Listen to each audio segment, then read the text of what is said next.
フォトグラファーののりです。スマホで料理をうまく撮るコツを伝授したいと思います。今回のテーマはたこ焼き。たこ焼きって大阪の粉もん文化の代表格やんか。ここにね、うちのたこ焼き器があるんで、ちょっとだけ並べてみたよ。これが電気たこ焼き器。で、これが友達にもらった南部鉄のすごい端っこまで火がちゃんと通るいいたこ焼き器。で、もう一個ほんまはあってんけど、それはもうおいっ子ちゃんにあげました。まあね、ここまで来るとわかると思うねんけど、大阪のソウルフードやねんな、たこ焼きって。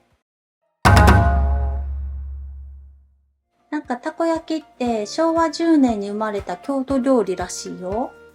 でな、最初は醤油をかけてたらしいけど、戦後にソースが登場してからソースになったみたい。けどさ、なんかネギマヨポン酢とかおろし生姜とか塩とか、なんかいろんな味付けって今あるよな。ちなみに言うと、明石焼きとたこ焼きっていうのはもう全くの別物なので、ごっちゃにしないようにしてくださいね。まあ前置きが長くなったけど、そろそろ撮影のレクチャーに入ろっか。はい。今回の光は、右から光の入るサイド光です。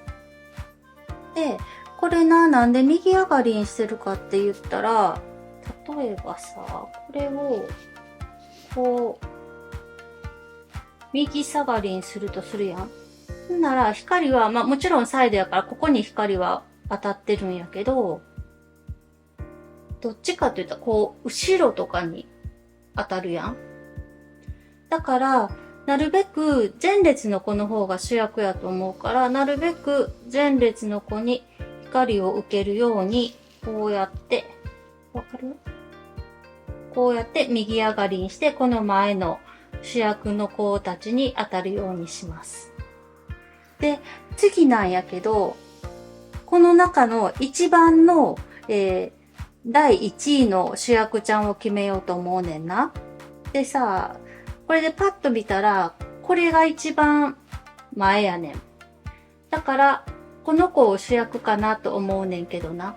まさか例えばさ、こことかこことかここも前列やし、主役ちゃん候補やから、この子らでもいいん違うんっていう、なんか、発掘型タイプの人がいるかもしれへんねんけど、それでもいいねんけど、今回は一応、この子が主役であるように写真を撮っていこうと思います。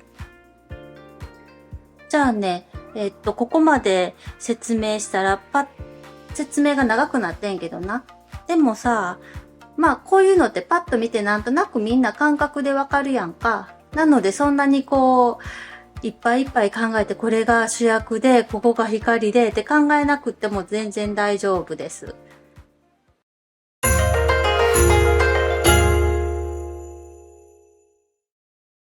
はい。じゃあね、ポイントはな、こっからやね。でさ、だいたいたこ焼きって外で買って食べるやん？知らんけど、その時って長方形のトレイに乗ってると思うねん。なのでちょっと今日お皿をね、長方形にしました。で、普通にスマホで撮ると、これな、むっちゃ歪みが出んねんか。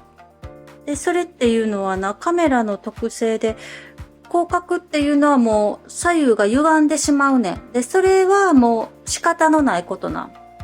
で、だからよく、ポートレートとか2倍機能があるスマホ持ってる人は、そっちの機能を使いましょうねってよく言ってんねんけど、これな、ちょっと見てもらおうか。今、普通の広角で撮った場合、撮ろっかなと思ってさ、こうやって近づくやん。んなら、ここがすごいわかる？伸びたんがわかるかな？で、これを例えば2倍の機能にしてみようと思います。ちょっと待ってね。よいしょ。ほんなら、これちょっと引かなあかんねんけど。ここの角度の伸びが変わったのわかる？もうちょっと縦気味にしたらより一層わかるかな。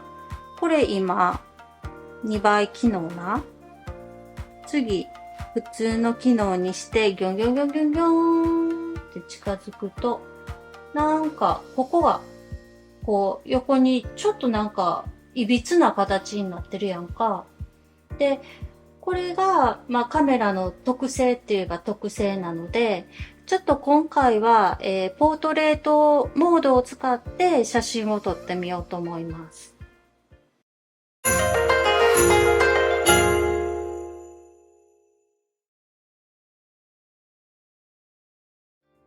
はい。じゃあね、早速撮っていってみようかな。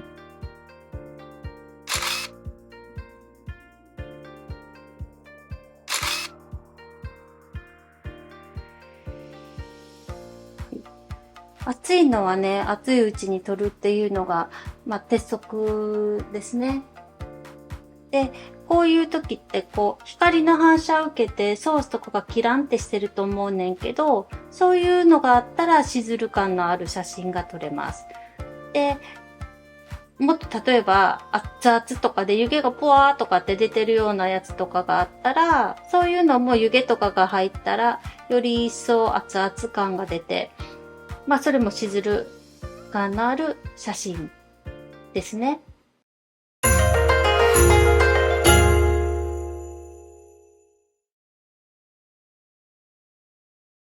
はーい。ほんなら、ちょっとね、今からこれ俯瞰も面白そうやからちょっと撮ってみるな。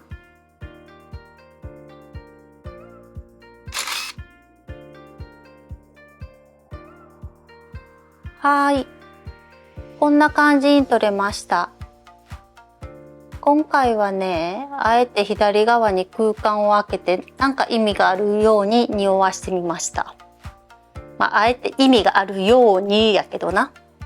で、もう一個はちょっと画面もうちょっと大きく撮りたいなと思ったので、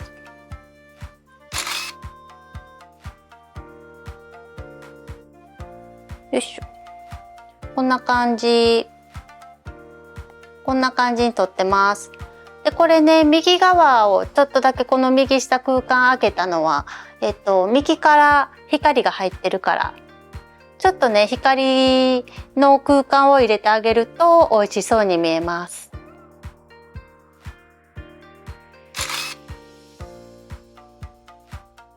ね、まあこんな感じにいろんなバージョンが撮れました。なんかさ、やっぱ面白いやん、写真って。で、少しのセオリーとかっていうのはあるねん。光がどうこうとかって。でも基本的には自由やねん。だから、いろいろと画角とかも楽しんでみて。それじゃあね、皆さんもしずるジャパンと共に撮影も楽しんでね。See you!